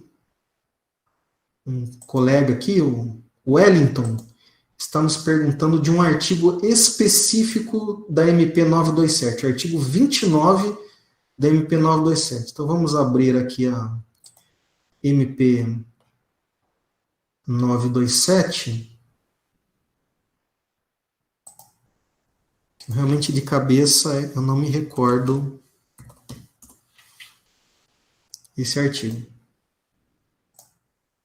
Enquanto eu estou abrindo, novamente, agradeço muito a participação, vários comentários. Obrigado, família, vieram em peso, deu certo. Dei ovo de Páscoa para todo mundo, falando, ó, quem só vai ganhar ovo de Páscoa quem for assistir minha live. Tá dando certo, tá bastante gente participando aqui. O artigo 29, já fiz algum comentário, é aquele que diz assim, os casos de contaminação pelo coronavírus não são considerados ocupacionais, exceto mediante comprovação do nexo causal. É aquela regra que eu falei, no sentido de que a medida provisória não considera uma contaminação de coronavírus, de Covid-19, como uma questão ocupacional, como uma questão que decorra do trabalho. Só que o Wellington, ele faz uma abordagem bem específica, interessante. Ele fala, ó, profissionais da saúde. Veja, Wellington, como eu disse, o que a medida provisória faz é atribuir ao trabalhador a prova. Ele, trabalhador, tem que provar que a contaminação decorreu da sua atividade. Isso não é fácil para nenhum tipo de profissional, nem para o profissional da saúde. Se você estiver ouvindo, nós temos cachorros aqui na vizinhança e a nossa vedação acústica não é das melhores. Mas tudo isso para dar uma emoção aqui na live, né? Notícia aqui para o Wellington ao som de cachorros ao fundo. Então vamos lá. Soltamos cachorros aqui com o Wellington. O que acontece em relação ao profissional de saúde é que ele atende pessoas infectadas. Então, me parece, Wellington, isso é uma compreensão minha. Pode ser que algum outro magistrado entenda de maneira diferente. Mas me parece que se eu demonstrar que durante um plantão, que durante uma atuação de um profissional da saúde, ele lidou com pessoa contaminada, eu comecei a prova de que houve essa infecção do trabalhador em razão da atividade profissional. Eu digo que eu comecei a prova porque no contexto de um processo, isso vai demandar outras análises, como uma prova pericial, pode ser que se analisem documentos, se ouçam testemunhos, o depoimento das partes, mas o fato é que, para quem é linha de frente, e demonstre que teve contato com o infectado, isso já dá bons sinais de que a contaminação decorreu da atividade profissional. Isso aliado, por exemplo, ao contexto que eu não tenha pessoas contaminadas na família, já dá uma boa sinalização de que é algo ocupacional, algo relacionado ao trabalho. Estão me perguntando aqui também sobre aulas escolares. Veja, a questão das aulas escolares é mais uma questão do Ministério da Saúde, uma questão sanitária do que jurídica. O que eu quero dizer com isso? Hoje nós estamos nos comportando, e aqui, por favor, vamos deixar toda a questão política partidária de lado. Eu, inclusive, sou proibido de fazer manifestações políticas partidárias. Então aqui eu não estou fazendo crítica ao governo e nem defendendo o governo. O que eu quero dizer é o seguinte, os nossos comportamentos hoje, em termos de interação social, eles decorrem daquilo que as autoridades públicas, com atribuições próprias, definem. Aquilo que o Ministério da Saúde define, aquilo que as secretarias estaduais e municipais de saúde definem. Então, essa questão da aula escolar, para o aluno e para o professor também, naturalmente, elas vão decorrer desse tipo de determinação.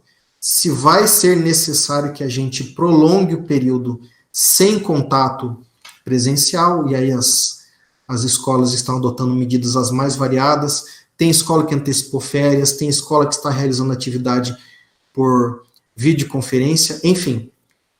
Agora, pensando nos professores, os professores, em geral, eles têm contato com muita gente, com uma gama muito variada de alunos.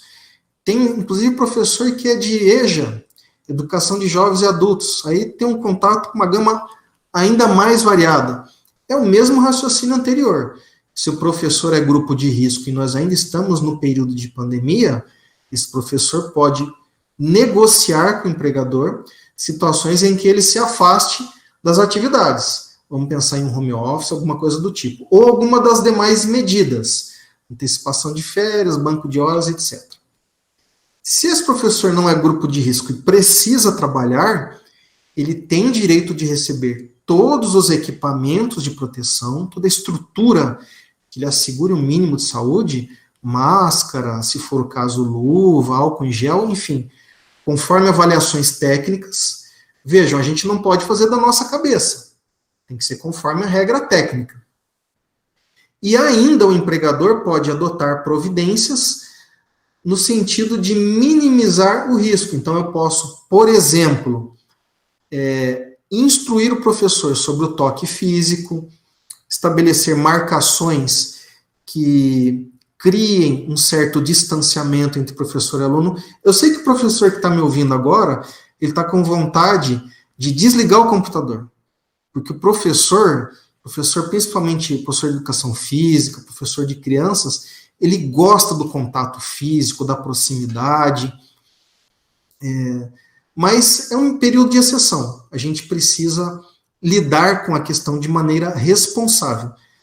Então, enfim, a instituição de ensino, ela, além dos equipamentos de proteção, quando for o caso da pessoa efetivamente trabalhar, tem que adotar essas demais providências, ela tem que buscar a autoridade sanitária e pedir a orientação técnica para adotar essas outras providências que reduzam o risco do contágio. E, gente, profissional de saúde, professor, o profissional da linha de frente, segurança pública, logística, supermercado, jornalista, etc., manifestou sinais, procure o atendimento médico o quanto antes, para, se for o caso, imediatamente entrar em situação de isolamento e de tratamento. E, nesse ponto, há que se exigir muita responsabilidade do profissional e do empregador. Ok? Bom, já vamos chegando a quase 2 horas de live. Eu vou precisar encerrar. Ó, tem gente que está até pondo uma palminha aqui no chat. Né? Eu estou gostando muito da atividade, né? Eu espero que a recíproca seja verdadeira. Mas, enfim, eu vou precisar encerrar. Tem várias outras perguntas. Eu vou responder apenas mais uma. Mas eu insisto, por favor, não fique bravo comigo. Envie a sua pergunta aí no e-mail. Quem sabe a gente não faz uma publicação só com base na sua pergunta. E pelo menos eu vou responder. Se isso não gerar uma publicação nossa, pelo menos um e-mail você vai receber, tá? Que seja dizendo assim, sua pergunta é muito difícil. Brincadeira, eu vou procurar responder todo mundo.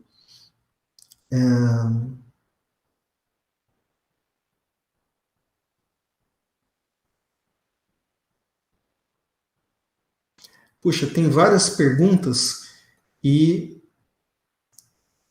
fica difícil eu abordar nesse tempo curto. Aqui um comentário, saudações do TRT3, TRT de Minas Gerais, é um TRT de referência para o Brasil, nós temos grandes estudiosos, tem ministro do TST proveniente do TRT3, então um grande abraço ao TRT3.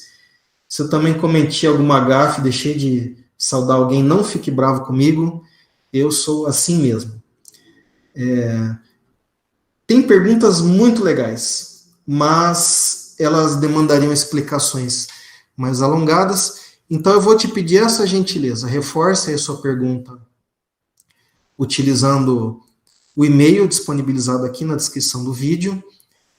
Eu quero encerrar dizendo que foi uma grande satisfação, peço desculpas se eu não atendi às expectativas, e novamente reforçando, é uma atividade desde o início planejada pensando nos jornalistas, então acredite, jornalista, talvez eu tenha falado com palavras de difícil compreensão, mas eu procurei ser o mais claro possível, mas encaminhe aí a sua dúvida, a sua crítica, faça aí seu comentário, e nos acompanhe nas nossas redes sociais. Baixe o nosso aplicativo, você que é jornalista, você que não é jornalista, operador, é pessoa da área do direito, ou de qualquer outra área, mas que tem interesse, nos acompanhe.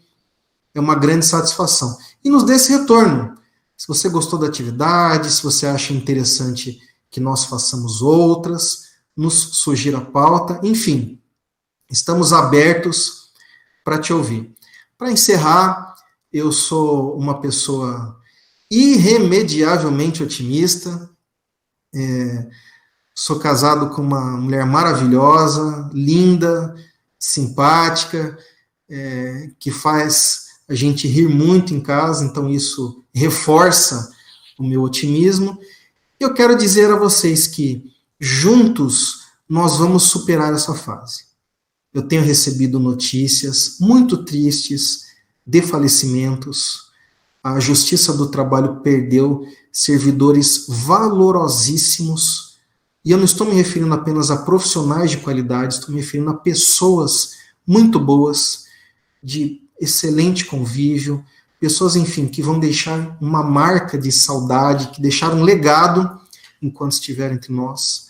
Também tenho recebido notícias tristes de empresas encerrando suas atividades, de trabalhadores sendo despedidos, de pessoas se esforçando para equilibrar o orçamento doméstico, porque tiveram decréscimo na renda com a medida de suspensão, com a medida de redução, enfim.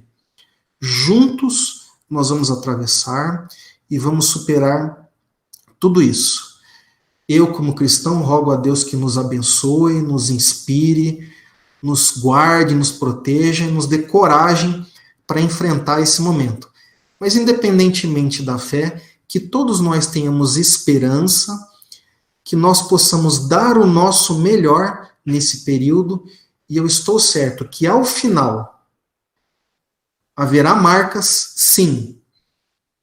Aqueles que nos deixaram, aqueles empreendimentos que fecharam, aquelas pessoas que foram despedidas, sim. Mas o brasileiro, ele tem a capacidade de se reinventar, de trabalhar duro e sério e superar. Nosso país é um país maravilhoso, é um país lindo, é um país riquíssimo em meios naturais, e eu tenho certeza que vamos superar essa.